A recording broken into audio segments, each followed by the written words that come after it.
So one of these people that I write about in the book, one of Barney's fellow natural prophets out there, was a fellow named Paul Keene. Paul was a graduate of Yale. He taught at Drew University for a little while, and then he went to India, and he walked with Gandhi, and he became very enamored of the system of small village enterprise, and he brought that concept back to the United States.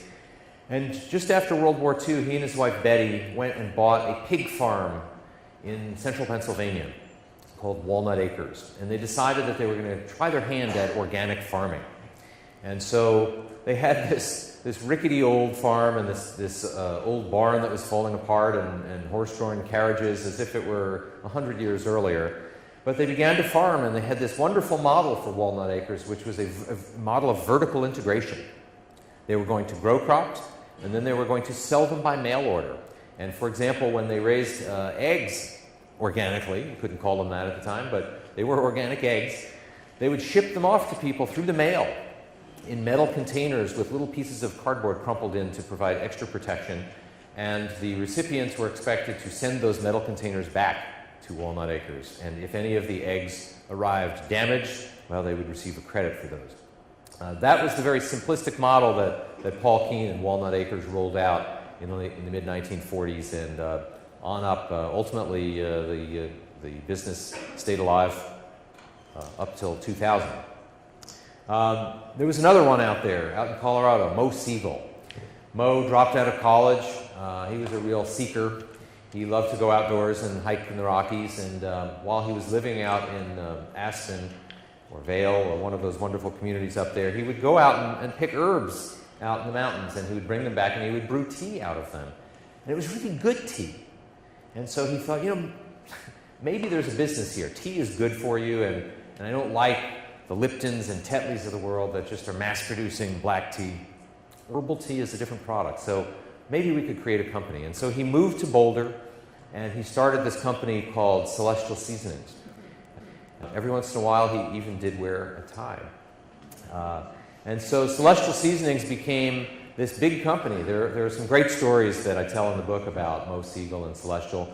One in particular that's worth sharing is that about 2 years into his enterprise, so it's 1971 right now, and Mo is making a road trip from Boulder to New York. And he stops in Chicago, where his girlfriend's family lived. And it so happened that there was a dinner party being given that night by his girlfriend's family friends, the Baumans. And so Mo goes to this dinner party, and Bob Bauman worked for General Foods. And there were all kinds of General Foods executives there that night, including the CEO, a fellow named C.W. Cook.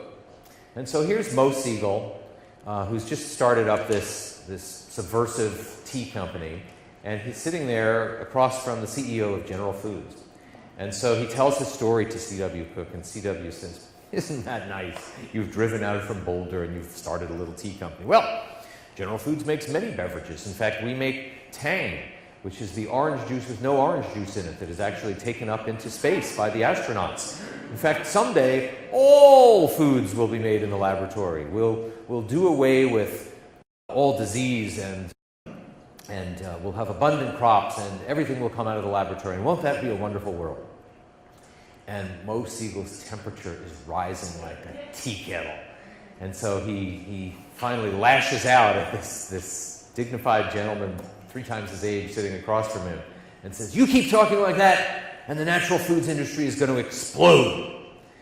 And C.W. Cook is taken aback, and he laughs derisively at him, and he says, "Why don't you give up your goofy little tea company and come work for me?"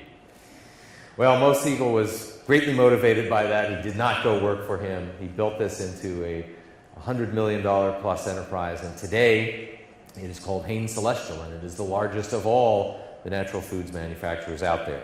And you are accustomed to seeing their products out in stores like this. And by the way, imagine what it was like when these beautiful, whimsical packages of Celestial Seasonings began to land on the shelves of these old health food stores with their wood slat floors and their bins of brown rice. They were essentially black and white affairs. This was like that moment in The Wizard of Oz when all of a sudden it switches to Technicolor. And that was an important moment because Celestial got the product right and they got the packaging right, and that enabled them to cross over into mainstream supermarkets. And they were the first natural foods product to do that, and they paved the way for all who have followed. There was another couple from the Upper East Side of New York, Drew and Myra Goodman. They met out in college in California. They were going to go off to grad school, but they rented a farm in the meantime called Earthbound, and they decided that they kind of liked farming. They didn't know anything about it, but there were raspberries there. The owner of the farm had been spraying all kinds of chemicals on them, and Drew and Myra thought this was disgusting. And so they thought, maybe there's a way to grow these organically, whatever that means. And so in 1984, they decided that they would buy the farm. They kept the name Earthbound Farm, and they decided to start growing little baby salad greens. This was one of their early packages, Earthbound Farm salad bags. And literally, they set up a jerry-rigged production line. Her dad came out from Brooklyn. They figured out a way to hand bag these things in little plastic bags, staple a label on the side of it, and they began to sell them. You may know the rest of the story. It took a while, of course, but today Earthbound Farm is one of the largest organic brands out there. They were just sold, in fact, for $600 million to White Wave, and they are the largest organic farm in the world. That's Drew and Myra back in the day, and that's Drew and Myra today out on one of the 53,000 acres that they now grow organically out in California. Well, here's a fella for you. This was Gene Kahn. He looks every bit the rebel of the 60s there. Gene grew up in Chicago. He moved out to the Pacific Northwest, decided to go to grad school, but it wasn't for him. And he started to learn a little bit about organic farming and thought, you know, I'm going to try my hand at this. Bought some land up north of Seattle. Tough place to grow organically. The terrain doesn't really support it. The weather doesn't really support it very well, but little by little he began to figure things out. He became a mechanic, he became a little bit of everything, and he created a company that was called Cascadian Farm, and it is still today one of the major organic brands out there. Gene became infamous in this industry when, serving on the National Organic Standards Board, he engaged in a debate with a Columbia nutritionist named Joan Gusso, and Joan was concerned that with all of the mass production of organics, that at some point, maybe desecration of desecrations, we were going to have an organic Twinkie. And Gene Kahn said to her, if the consumers want an organic Twinkie, then there should be an organic Twinkie. Organic is not your mother. A great quote. And that is a debate, a very lively one, that goes on to this day about what should be the limits of the definition of organic and how big should it get. Another brand you would be familiar with that I write about in the book that were involved in the early days of this industry, Stonyfield Farm. Started by a couple of guys up in New Hampshire, Samuel Kamen and Gary Hirschberg. They went through 9 years of trial and tribulation before they finally turned a profit. This was what some of their early packaging looked like. Again, you sort of get that sense that packaging was always an afterthought in the organic industry, other than celestial seasonings. But here's Gary today, and he is one of the most eloquent spokespeople for fighting climate change, for opposing genetic modification, for promoting organic farming, and still has his hand very much on the helm of what's going on at Stonyfield, which is a fantastic brand. And this fellow, John Mackey, one of my former bosses, who started Whole Foods as a single store in Austin, Texas in 1980. Never really envisioned that it was going to become a huge enterprise, but as the years rolled on and the spirit of cooperation in the industry began to erode a little bit because the profits were getting bigger and bigger, he went out and bought Mrs. Gooch's in California, and he bought Bread and Circus in Boston, and he eventually bought Freshfields in the DC area. And all of those stories are fascinating ones and are told a little bit in the book. And what John has done, in my view, he's a controversial guy, he's a very colorful guy, but I think if you look today at what Whole Foods is and has become, it is number 232 on the Fortune 500 list. It is the 8th largest public food and drug company in the United States.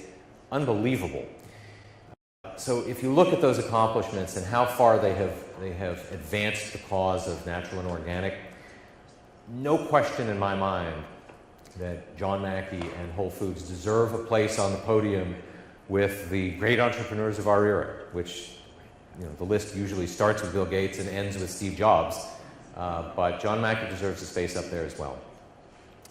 So I want to leave you with some of the poetic language of Paul Keene. Paul's not with us anymore, but as he began to see toward the end of the time at his time at Walnut Acres, he began to see a lot of these large food companies finally taking notice and investing in and buying and sometimes starting up their own natural and organic brands. Paul wrote, "The large multinational food companies, having first unmercifully ridiculed the truth seekers' eccentricity, began ever so cautiously to reverse themselves. They came to see that they could not, no matter how valiantly they tried in their advertising, transmute the dross of artificiality and devitalization into the gold of life-giving completeness demanded by the people, who were just beginning to rejoice in their newfound independence. And so the large companies carefully and gradually changed their approach, testing the waters with each reversal of policy. Unable to hold back the wave of the future, they decided to ride it in." Well, that's what the natural and organic foods industry looks like today, courtesy of a professor out at Michigan State named Phil Howard, who's been tracking this. And there's been tremendous consolidation. The vast majority of the natural and organic brands that you and I buy when you go out to Wegmans or wherever you might buy your supermarket supplies are owned by big food companies. And the big food companies have created their own brands, and they have plenty of private label natural and organic foods out there, and they are devoting increasing amounts of linear footage in their stores to natural and organic. Folks, after 30 years of fighting this battle right now, we've still only swung the pendulum back a little bit. This world of natural and organic that our grandparents lived in exclusively, that swung all the way in the other direction with DDT and the 80,000 chemical compounds that were released after World War II, has only gone about 6% of the way back. Only about $5 or $6 out of every 100 spent on food are spent on natural and organic. But we're getting there. We are getting there.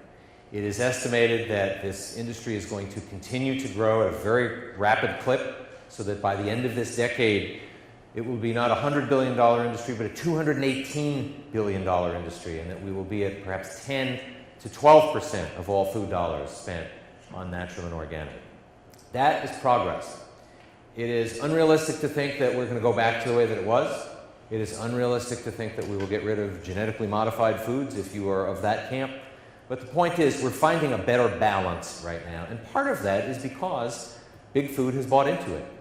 They've understood that this is an industry that generates a lot of value, but it also retains its values.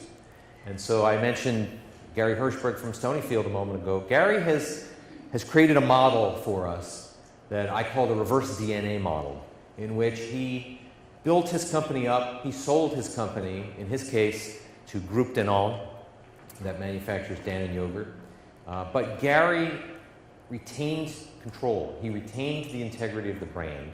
And Stonyfield still runs as an independent unit. And in fact, their thinking and their philosophy and their hewing to this notion of the triple bottom line, where we focus equally on profits and on the planet and on people, seems now to be invading the host organism. It seems that Groupe Danone has taken on some of that challenge on its own. And we're seeing that happen throughout several of these companies on this rather scary-looking chart. So I take that as a good sign. And I will leave you with one more wonderful quote from Paul Keene. By being close to the center of the natural food and farming movement for many years, first helping hold it together and later sharing its strong forward thrust, we've seen the future sweep into the present with a tremendous rush.